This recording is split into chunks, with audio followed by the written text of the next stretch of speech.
Hello, everyone. So I would like to welcome you all to our HR Summit webinars. And today I'm with Ryan Gottfredson. Hello, Ryan. Welcome. Hello. It's great to be with you. Thank you. Thank you.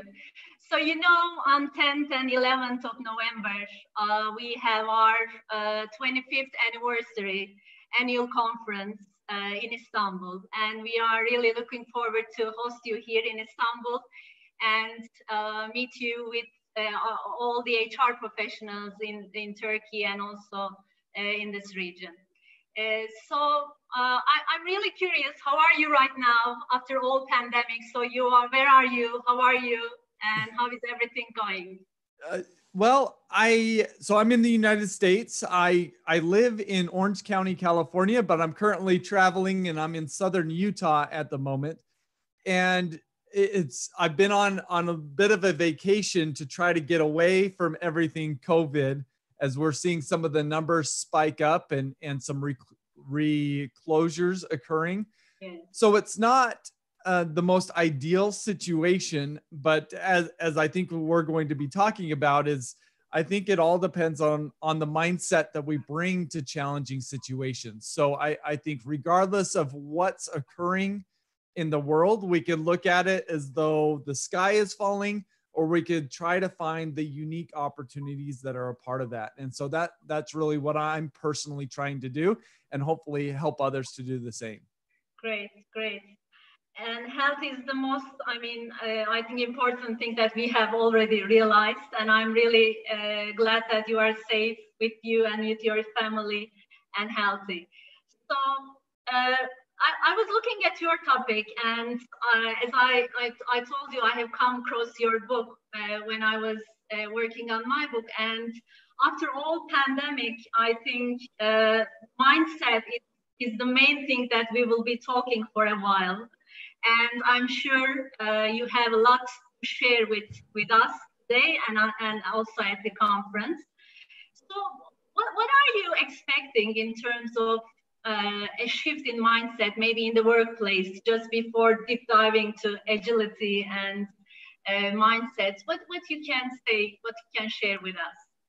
Yeah, and I want to jump into that, but first, let me just try to define what mindsets are. And because I think many people think that mindsets are kind of this fluffy topic that is really soft. But the reality is that our mindsets are foundational to everything that we do. So on one level, our mindsets are the mental lenses that we wear that shape how we see the world. And how we see the world shapes how we think, how we learn, and how we behave, and therefore how successful we are. But actually, in reality, and we could even dive into the neuroscience of mindsets, our mindsets are neural connections within our prefrontal cortex that essentially regulate the processing in our brain. And so mindsets, in my opinion, are the furthest thing from being soft. In fact, they're probably the most foundational and most important part of who we are, because they shape, again, how we think, how we learn, and how we behave. But one of the things that's really interesting about mindsets is that for most of us, our mindsets operate at a non-conscious level. And so they're dictating how we think, learn, and behave, but we're not conscious to the role that they're playing. And maybe even we're not conscious to the mindsets that we have. And so one of the things that I feel like I'm on a mission to do, this is my purpose, is to help people awaken to their mindsets so that they can see the world in much more effective ways. And if we could see the world in more effective ways, we can navigate in more effective ways.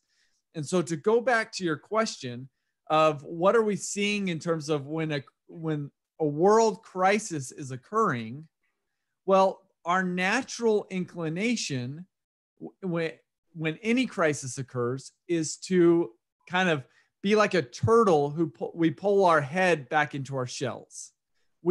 Our natural inclination is to self-protect.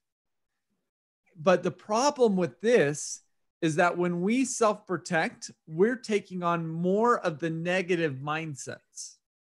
And what we've actually got to do when a crisis occurs is we've got to consciously and intentionally keep our heads out of our shells so that we can have a more positive impact on the world around us. And if we could get there, then we'll have more of the positive mindsets. And so I'm sure we'll dive into some of these differences between negative and positive mindsets. But our, again, just to summarize, our natural inclination is to pull inward and have our brain be focused on doing what's best for us as opposed to what's best for others, which when we're a leader and we're doing what's best for us, then we're probably not leading very effectively. Yeah.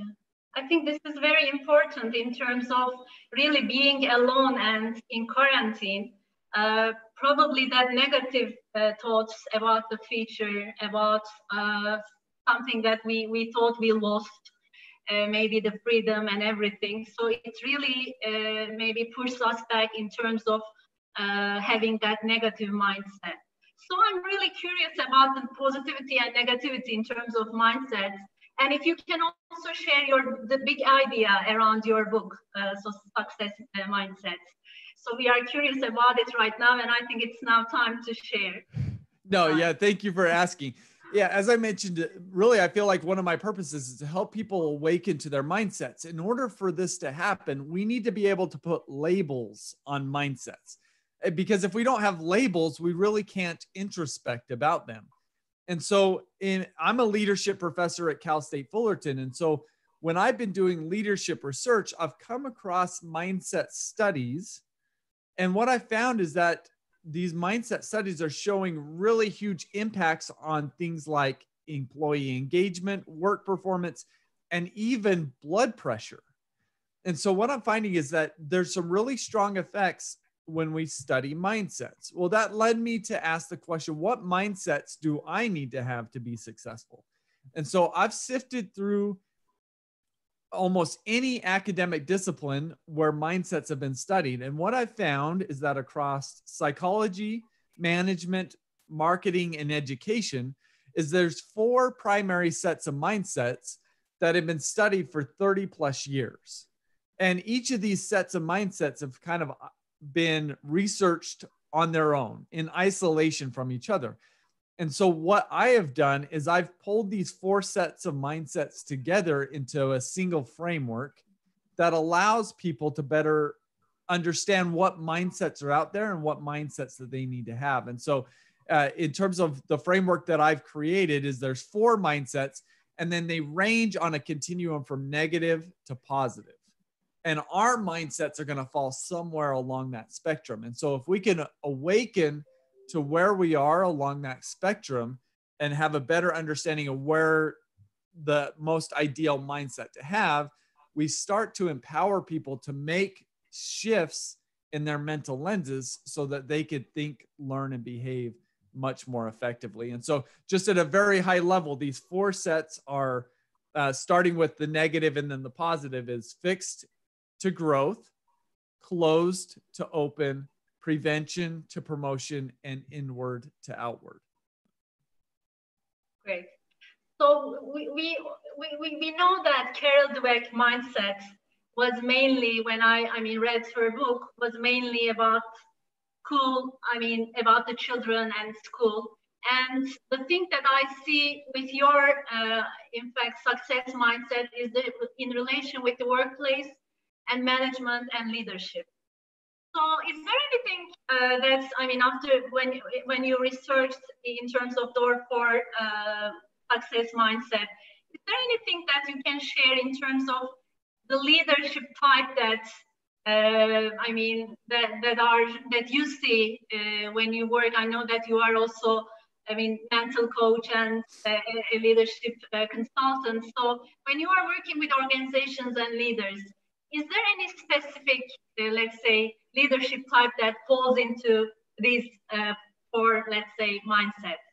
Yeah, great question. So one of the things when I work with organizations that I typically do is, so I have a free mindset assessment, and anybody could take this. It's on my website at ryangottfredson.com. It's only 20 questions, and it'll give you a really comprehensive and individualized report.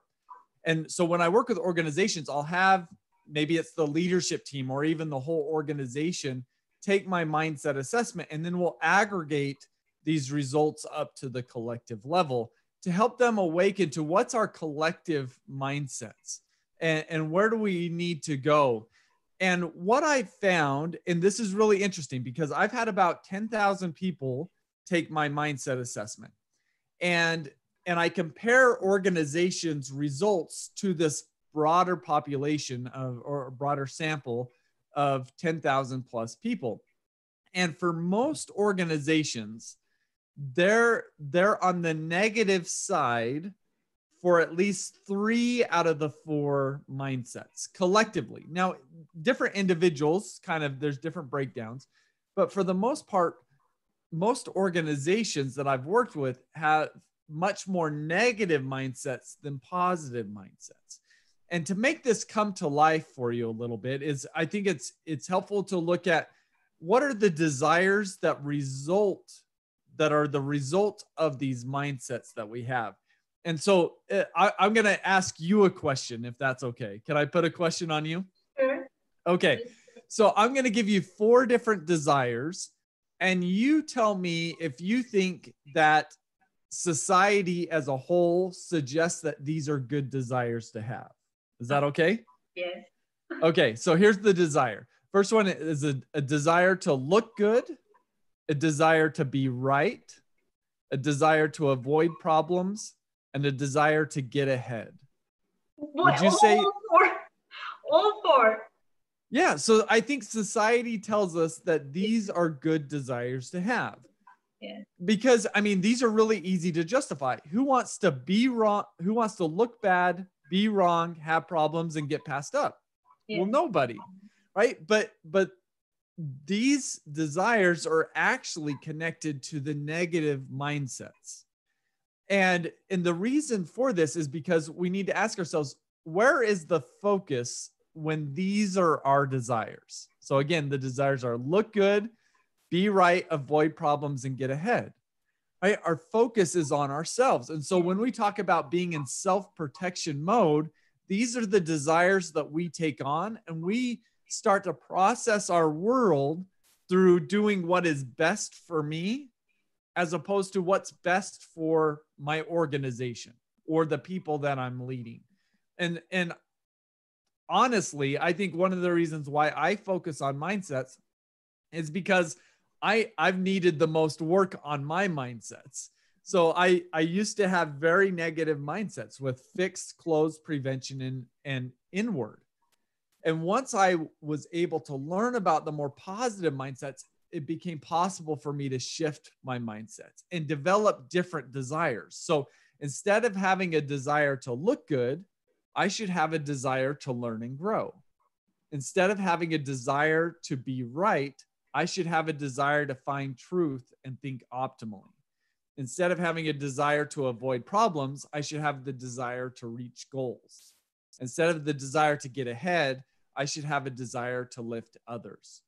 And those 4 positive desires are connected to the 4 positive mindsets: growth, open, promotion, and outward. And so if we could help people, our employees, and our leaders shift from self-protection mode to organization advance mode, then we're going to operate much more effectively. We're going to have a better culture. We're going to be more agile, and we're going to be more future ready. And so that's kind of at a very high level what I help organizations to do is I help them awaken to where they're at in terms of the quality of their mindsets and have them shift to be more positive.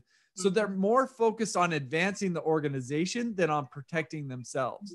And as I mentioned, unfortunately, what I'm finding is that most leaders in organizations are much more on the self-protection side than they are the organization advance side. I agree. Probably I would not describe as you perfectly did, but I sense the same thing when I'm working with leaders and organizations, much more self-protected and maybe thinking the risks rather than progress and advance. Great. So on 10th and 11th of November, our HR conference theme is Agile or Fragile. So agility is one of the, top, let's say, key organizational structure or design, let's say, topic for the organizations right now. So when we are talking about the mindset, how you can link it to for example, an agile team? What is the right mindset of an agile team? Yeah, great question. And if I can, I'll just go down through each of these different sets of mindsets and talk about their connection to agility. And so starting at the top with fixed to growth mindsets at a very foundational level, when we have a fixed mindset, we don't believe that we can change our talents, abilities, and intelligence. We kind of have what we have and there's nothing we can do about it. But when we have a growth mindset, we do believe that we could change our talents, abilities, and intelligence. And what that means is if we're a have not now, that doesn't preclude us from being a have in the future. So who's going to be more agile? Somebody who doesn't believe that they can change, or somebody that does believe that they can change? And that seems to be a pretty clear connection. So we're going to be much more agile, much more willing to adapt to the changing market conditions if we believe that we ourselves can change. So that's the first set. Second set is closed to open. And this is how open we are to the ideas and suggestions of others. Well, what would make somebody have a closed mindset? Well, it's usually because they believe that what they know is best. And so they want to be the one that has all the answers. Well, is the one with all the answers the one that's the most agile? No, it's the one who's always asking questions, who they believe that they can be wrong and they're open to finding and exploring new ideas. And so that's having an open mindset. So it's critical that we believe that we can be wrong and we seek after truth and thinking optimally as opposed to being right. Because it's those people that want to be seen as right, they're the ones that get stuck in this rigidity. The next set is prevention to promotion. So when we have a prevention mindset, our number one focus is on not sinking. We don't want to take any risks. We don't want to rock the boat. We just want to maintain the status quo. Well, does that sound like a very agile person to you? To me, it's not. It's having a promotion mindset where we're not focused on sinking, on not sinking, right? Nobody wants to sink, but what we are focused on is on a destination and how do we get there? And what risks are we willing to take in order to get to that destination? And so those with a prevention mindset generally run away from challenges, whereas those with a promotion mindset approach challenges. And that's just the way, again, how our brain is wired to operate. The last set is the difference between an inward mindset and an outward mindset. So when we have an inward mindset, we see ourselves as being more important than others. And when we see ourselves more important than others, we have a tendency to see others as objects. But when we have an outward mindset, we see others as being just as important as ourselves. This allows us to see them as people or valuable partners. And let me give you an amazing case study. So I'm assuming you're familiar with Microsoft, right? Yeah. So Microsoft from 2001 to 2014 they were stagnant in terms of their stock price and their market capitalization. So in 2001, they were one of the largest companies in the world. In 2014, experts were asking, is Microsoft dead in the water? Well, something happened in 2014 that has been amazing for them, right? So since 2014, their stock price and market capitalization has quadrupled. Well, the difference from 2014 until now is that Satya Nadella became CEO of Microsoft, and he turned Microsoft around. And the way that he did this is he focused on mindsets. So he says in his book, Hit Refresh, that the C in CEO stands for curator of culture. And in order to create the culture he wanted, he knew that he needed to have learn-it-alls instead of know-it-alls. Yeah. And that's connected back to these mindsets. And so to go back to this inward and outward mindset continuum, what he found is that prior to him becoming CEO, is that they viewed their customers as objects. They had an inward mindset. And they said, we will produce products that we think is best for them. But then when he came in, he said, we need to meet with our customers more, and we need to ask them what they need. They are our partners. We need to see them as valuable partners. And so by meeting with them face to face, seeing them as valuable partners, no longer are they creating products that they think are best for their customers. They're creating the products that their customers are asking for. And this has totally revitalized our organization. They're now one of the 4 most valuable companies in the world. Great. Great case study. And I'm sure with the pandemic, there will be many changes in many business models of the companies.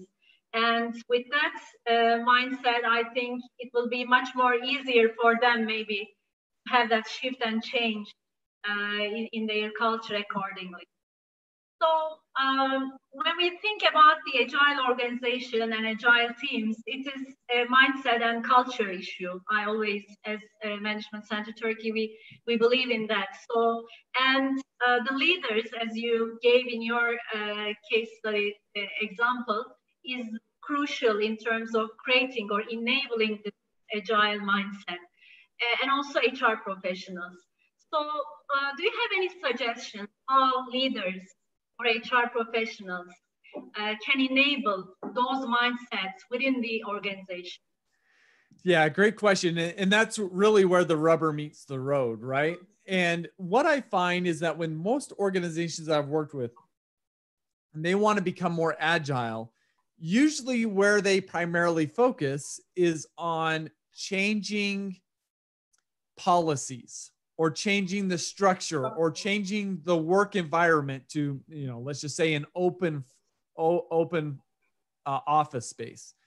Well, these are all things that may help, but at a foundational level, in order for people to go from less agile to more agile, they have got to change how they see the world. And policies and procedures and incentives can help with that, but they won't necessarily, those aren't the instigators of changing how people see the world. They may change how people behave, but if we're trying to incentivizing behavior change and we're not talking about mental lenses and changing one's mental lenses, those prevailing mental lenses will always resist the changes that organizations are trying to make in behaviors. And so what I'm trying to say with this is that if we want to instigate change in our organization, regardless of almost what it is, but specifically with agility, the primary place that we need to focus is on our mindsets. So we got to focus on our mindsets first. As we shift our mindsets, naturally, our behavior, our thinking will improve, our learning will improve, and our behaviors will improve. But if we're overlooking mindsets as part of the change effort, then we're overlooking the most foundational aspect of individual change, which is those mindsets. And so what I'm hoping that people who are tuning into this get out of this is that if you are currently not talking about mindsets and you're trying to instigate some sort of change effort, you're overlooking the most important component. And so hopefully this gives you some motivation to dive into mindsets deeper. I agree. So first, look at the foundation, the lenses that navigates all the behaviors. So I want to encourage our participants, if you have any questions about mindsets or agility or any questions around leadership to Ryan, we are expecting your questions and we will be able to respond to them by the end of the webinar. So I'm moving to my last question. Great. So you'll be with us in November and your topic is mindsets, of course, the key to creating a more agile team and organization. So are there any teasers that you can share with us, with our participants that will be participating to your session? Any highlights from your topic? Well, the thing that's been a really hot topic lately, and I think it's it's become a hot topic for me in the organizations I work with, is because with the COVID-19 affecting organizations that they are, it's creating greater stress in organizations, which unfortunately at times brings out the worst in leaders. And so I'm getting a lot of HR people coming to me and they're saying, our leaders are bringing our organization down. We need you to come in and we need you to help our leaders. Because here's the thing, when I work with business leaders, one of the first things I usually ask them is, are you trying the best that you can? And everybody raises their hand. Yeah, I'm trying the best that I can. Yet we have statistics that say 75% of employees say that their direct leader is the worst and most stressful part of their job. So what leads leaders trying their very best in their eyes leads to such a negative experience for employees? And it's because in most instances, the leaders don't have very positive mindsets. So it causes them to behave in ways that are best for them because they're in self-protection mode, as opposed to what's best for the organizations or the people that they lead. And so what we're finding a lot in organizations, especially during the time of crisis, is what I'm going to call command and control leadership. And the reason why leaders engage in command and control leadership is because that is a self-protecting form of leadership. It helps ensure that they are the person that's kind of in the spotlight, that they're the hero, as opposed to empowering their people to become the heroes. And so one of the things that I think just seeing this shift over the last several months is something that I think is going to be really important to bring up in November, is how do we become the very best leaders that we could become, and how do we create those leaders in our organization so that they're not engaging this command and control leadership, which ultimately is very disengaging for anybody that falls under them. Great. So looking forward for your session and for your topic, Ryan. So I'm just looking if we have any questions from the Q&A or chat. So team is also looking to the YouTube. So if you have any questions, it's now time to ask. So I'm just going to wait maybe a few seconds and see. Okay. So let me see, are there any questions from YouTube followers? Okay. Yes, there is one question, Ryan. Let me try to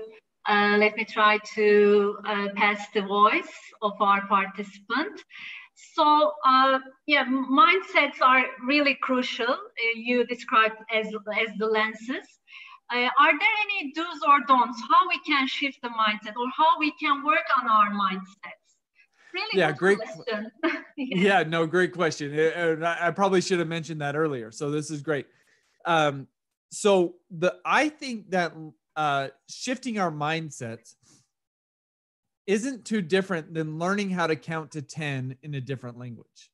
So I don't know how to count to 10 in Turkish. But if I was going to, the first thing that I need to do is I need to learn the words associated with the number, right? So and this is almost what we've covered in the last half an hour, is we need to put labels on these mindsets. So we put those labels on, we've given brief descriptions of those. Then the second thing that we need to do is that we need to engage in small, short interventions on a regular basis, right? So if I want to become fluent in counting to 10 in Turkish, well, I need to practice that 5 or 10 minutes a day. And over the course of 3, 4, 5 weeks, I'm going to become really fluent in counting to 10 in Turkish. So the same thing goes with our mindsets. Once we put labels to these mindsets, then we need to be intentional about creating practices in our life that are designed to activate and strengthen our positive mindset neural connections. And so some of these things that we can do is we could engage in deep learning on these topics. We could watch videos related to the positive mindsets. We can do journaling related activities. We can engage in group discussions, or we can improve our self-talk.